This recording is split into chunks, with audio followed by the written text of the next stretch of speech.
Someone stepped forward.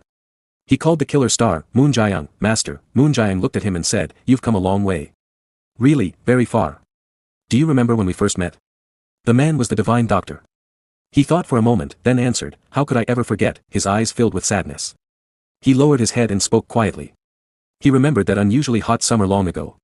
In his mind, he saw himself as a young man, crying, body shaking, sweat on his face.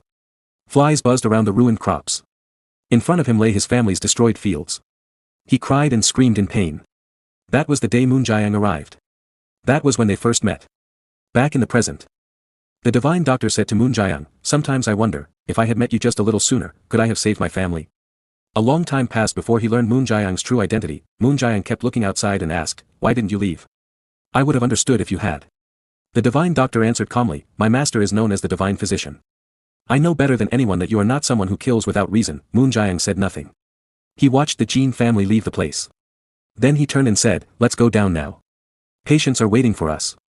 The divine doctor replied, "Soon, a big war will start. Things like what happened back then will happen again. Countless people will die or get hurt. Families will lose parents and children. Screams and death will never stop." Moon Jae-young's face turned pale. He said, "I'll be very busy. I need to prepare." The divine doctor said, "What I'm about to say, you already know it, don't you, Master?" Moon Jae-young answered, "I don't want to know." The divine doctor stepped closer and spoke louder, "Master, you can treat hundreds or even thousands of patients at once. But you are also someone who can save tens of thousands of lives." His voice became sad. "Not as the killer star, but as the divine physician.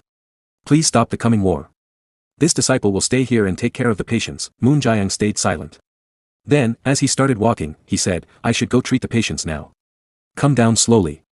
The divine doctor stood still and said, "From 5 p.m. to 7 p.m. They say the ship leaves from the western port of Chengdu."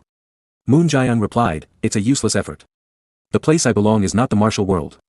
The divine doctor fell silent after hearing that. Then he bowed respectfully with his hands together and said, "Please stay well, Master." In the evening, noise echoed across the sea. People were loading things onto the big ship. Many stood on the shore, watching to say goodbye to those who were leaving. Jin Tae-kyung stood on the deck of his ship, looking at the crowd and thinking quietly. Suddenly, Mun-jin walked up the stairs and asked, "What have you been staring at for so long?" Jin Tae-kyung answered, "It's nothing. Just in case." Mun-jin smirked and said, "Nothing, you say? I know exactly why you're doing that, Chief." Jin Tae-kyung looked at him and thought, "You know. Even Chongpeng didn't hear my private talk with the divine physician. How does this brat know?" Mun-jin leaned close to Jin Tae-kyung's ear with a teasing smile and whispered, "Weren't you looking at the young lady standing forth from the right in the front row?" Mun-jin laughed and added, "She looks like a lady from a good family. As your right-hand man, I'll casually go arrange a private seat for her. Ah, or if you prefer a more natural meeting, then." Before he could finish, Jin Tae-kyung said angrily, "Mun-jin, do you want to get hit, naturally?" Jin Tae-kyung grabbed Mun-jin's shoulder. At that moment, the leader of the beggars arrived, laughing loudly. He said to Mun-jin, "You idiot. Not the fourth from the right. The third woman from the left. Anyone can see she's much prettier." Before he could finish, Mun-jin's head was hit by Jin Tae-kyung's fist. Both Mun-jin and the beggar leader fell to the ground, screaming in pain. Jin Tae-kyung, after throwing Mun-jin, said, "You've been stressing me out." Then he turned and looked back at the crowd. He thought happily to himself, "They're both definitely pretty. But the third one from the left is my type." "Ah, no, that's not it." Suddenly, someone came up behind him and said, "Hey, Junior." "No, not Junior. Jin so high up." "No, Grand Hero Jin." Jin Tae-kyung turned and said, "Just call me Junior." The man smiled and replied, "Sure, then. Anyway, the departure preparations are finished. When should we set sail?" Jin Tae-kyung asked, "Could it be that the time now is?" The man looked up at the sky and said, "The time you mentioned has already passed. It would be best to depart before it gets dark." Jin Tae-kyung looked toward the shore again. The man asked, "Why? Is there someone else coming?" Jin Tae-kyung replied, "No, I don't think so." The man said, "Then we can depart." Jin Tae-kyung nodded. "Let's do that." The man waved his hand to the other crew members. Everyone got ready and moved to their positions. But suddenly, Jin Tae-kyung shouted, "Wait. Wait a second." The man looked at him nervously and quickly waved his hand again to cancel the order. Jin Tae-kyung smiled.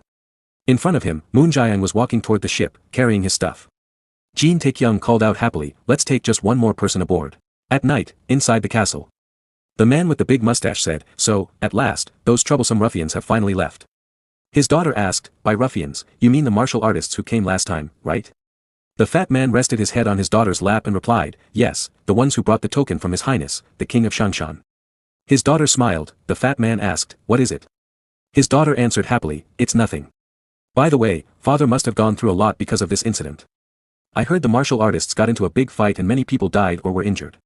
The fat man said, don't even mention it. I don't know where they got them from. But they even stole and wore official military uniforms. They completely disrupted the order of the state. If nothing else, I must send a memorial to the court about this.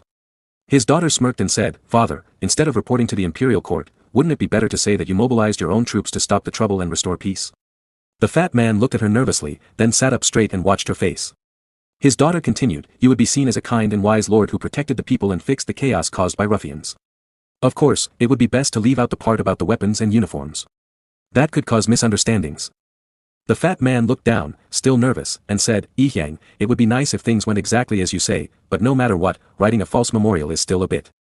His daughter gently grabbed her father's face and said, Father, please look at me. Her purple eyes glowed with a strange aura as she spoke softly, Yihyang here. Don't you know how much I adore you, father? The fat man became hypnotized by the purple energy. He answered, of course. I'll follow your wishes. For you, I'd do anything. His daughter said, well done. Just like you've always done. Keep doing that from now on too, okay? The fat man hugged her tightly and said, yes. At midnight, the half-moon was covered by clouds. His daughter whispered sweetly, oh my good boy. Our lord listens so well. The scene changed. Jin Taekyung was sitting with Munjin and the beggar sect leader. Munjin asked, what's wrong? Jin Taekyung scratched his ear and said, no. I thought I just heard a woman's laughter. The beggar sect leader said, there are no women on this ship's crew. Then Munjin smirked, pointed at Jin Taekyung, and said, perhaps it was the laugh of the young lady who was fourth from the right. Jin Taekyung got angry. He quietly waved his hand to call the ship's crew. The beggar sect leader laughed and said, hey now, I told you, it's the third from the left. With beauty like that, it's understandable you're hearing things. The ship's crew members arrived nervously and asked, did you call for us, great hero Jin Taekyung? Is there something you'd like us to do? Munjin and the beggar sect leader looked shocked to see them. Jin Taekyung smiled, pointed at both of them, and said, grab these two and dunk them in and out of the Yangtze River until I tell you to stop. Munjin and the beggar sect leader stared in surprise. The crew members said, yes, sir. Easy enough. They grabbed both men and dragged them out of the room. Jin Taekyung muttered to himself. This is exhausting. Utterly exhausting. Then he noticed a system notification and chose yes.